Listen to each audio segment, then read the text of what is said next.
En La Habana se firmó el punto Solución a las Drogas Ilícitas. Ese fue el cuarto acuerdo según la agenda y el tercero según los resultados.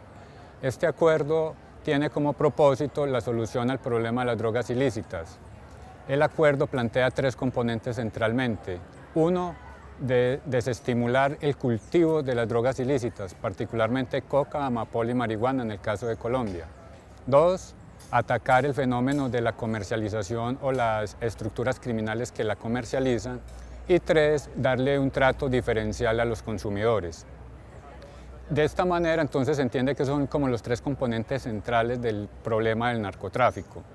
Desde La Habana, en el acuerdo sobre solución a drogas ilícitas, se pacta tres líneas o tres programas centrales. Sobre el asunto de los cultivos ilícitos, se habla de un programa nacional integral de sustitución de cultivos ilícitos.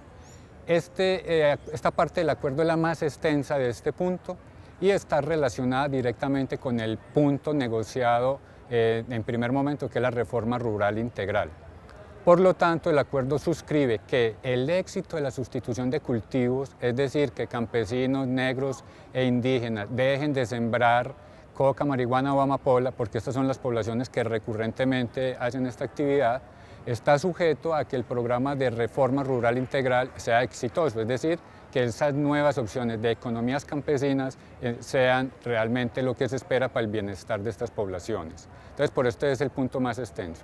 El segundo punto, entonces, tiene que ver con los consumidores, y sobre los consumidores, el giro que hace este acuerdo es presentar el problema del consumo desde una perspectiva de salud pública y educación.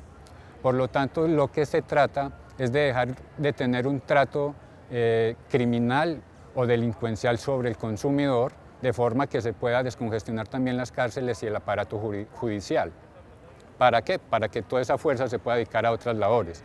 Desde este punto, entonces, el asunto con los consumidores es que se le va a tratar con un enfoque de salud pública, la política de menor daño, y por lo tanto hay que dar mayor educación, información y conocimiento a la población en general, particularmente jóvenes y niños, para que sepan en qué consisten las drogas, sus efectos y todo lo que hay en el universo de las drogas, para que hagan consumos, si los van a realizar, de manera responsable, ¿cierto? Y educada.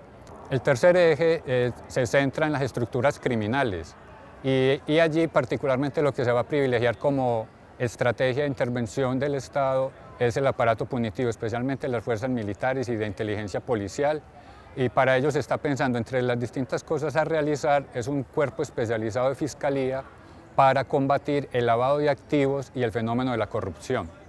Esto porque es uno de los ejes centrales de la política y particularmente porque en términos de narcotráfico allí es donde se concentran las mayores ganancias y también el mayor poder de estas redes. Entonces, sobre ese tercer punto, la idea es atacar el fenómeno del lavado de activos, que todos esos dineros que vienen de lo ilegal y que entran a lo legal puedan ser capturados, y dos, poder perseguir toda la corrupción que hay alrededor de esto. Y cuando hablamos de corrupción, no es solamente los agentes del Estado que resultan aquí involucrados, sino también personas del sector privado que participan de las redes de lavado de activos y de corrupción.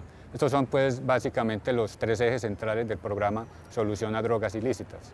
Hay muchas expectativas con el solucionar el problema de las drogas ilícitas, empezando por la manera en que se nombró, ¿sí? Y entonces, ¿qué hay que aclarar? Que la buena noticia, digo yo, analizando el acuerdo, es que un grupo del tamaño y el poder de las FARC se compromete a retirarse de esa actividad delincuencial, ¿cierto? Particularmente el fenómeno del narcotráfico. Ahora, lo que no va a pasar, o al menos ese es mi concepto, lo que no va a pasar es que vaya a desaparecer el narcotráfico del país, porque ese es un fenómeno de más largo aliento y mucho más complejo.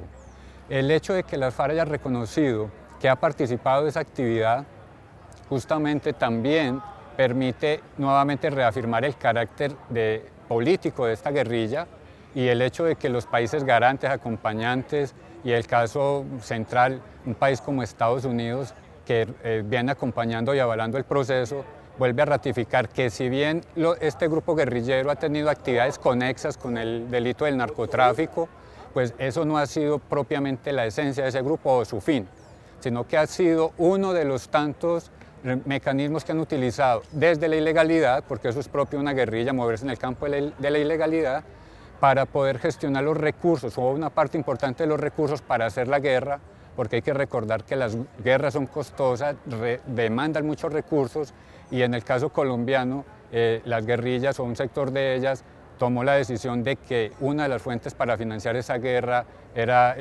una relación con el narcotráfico. Entonces, si bien esa relación se ha dado, pues no desvirtúa la naturaleza política de la guerrilla, y por eso el escenario de negociación se dio como se dio a la fecha, incluido lo que ya tenemos, que es una firma o una prefirma del acuerdo final.